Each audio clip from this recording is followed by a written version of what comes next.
dura dursoo suuraan tun suuratul qadri je'amti isiin suuraa makkaati takkaa suuraa madiinaati aayaanni isi'ii 6 lakkooysi isi'ii 97 isiin eega suuraa abasaatii buute bismillaahi irrahmaani irrahiim jalqabni dubbi'ii maqaa rabbii rahmata qabuuti إنا أنزلناه في ليلة القدر قرآن كان وليقل إساء تكاهن دم إساء لوح المحفوظ الرافونة هل كان درجا يوكا قتي قدوك أبو كيس سمي لفت قد آن تتي بوفني أتشكيني kan achirraa hanga amata 23 keessatti ergamaa keenya Muhammad irratti xiqqoon buufne wamaa adraaka maa laylatul qadr halkan qadrii qabu yookaa darajaa gatii qabu san maaltu takkaa eenyutu waan inni ta'e sibeeysise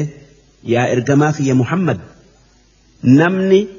waan halkan sun ta'e sii hime hin jiru nuutu sii himaa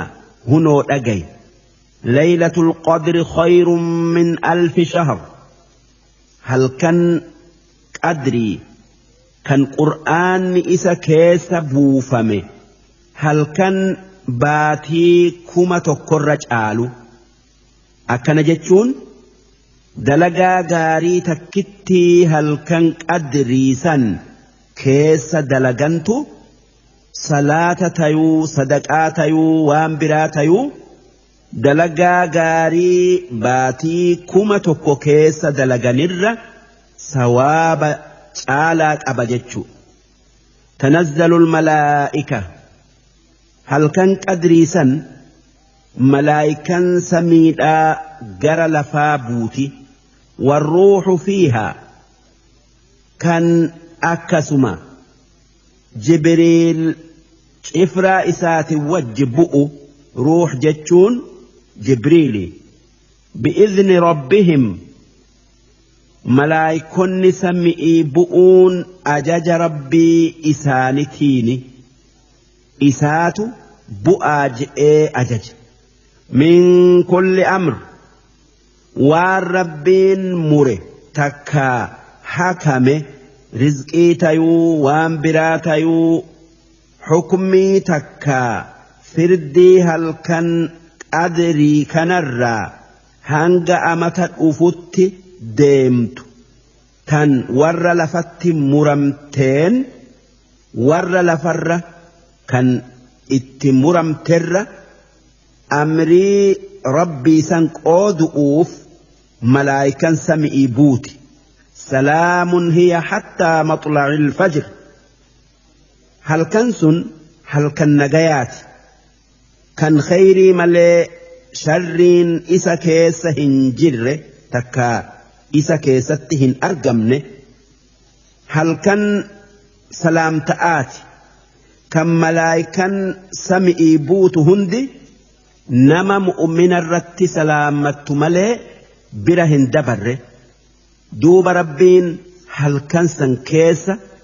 وان أمت أسديم كيس دلق مهند الدب باسي قبروتن إسا ور لفرق أودا هل كان أكتي جبآكن قافم أفا akka irra hedduun ulamaa'iidhaa je'anitti laylatul qadri baatii ramadaanaa keessa dhufa jalqabarraa hanga dhumatti halkan tokko ramadaanarraa halkan qadrii tayuun ni mala haa tayuu kurnan ramadaanaa kan boodaa keessatti argamuun kajeelama sanuu qari irratti dhufuun akkaan kajeelama guyyaa 21 23 25 27 29 keessa ammoo namni gariin akki ji'u halkan qadrii amata keessaa halkan tokko tayuu ni mala haa tayuu kan ramadaana keessa ji'uutu irra jaba wanni rabbiin laylatul qadri baatii ramadaanaa keessa dhidhimseef kan kana hin je'in akka isa qunnamu'uuf halkan ramadaanaa hunda ibaadaa jabeessanii fi salaata fi waan biran le'een namni halkan san qunname du'aa itti haa jabaatu alaaman halkan sanii oow'uu fi qabbanaayuu dhabu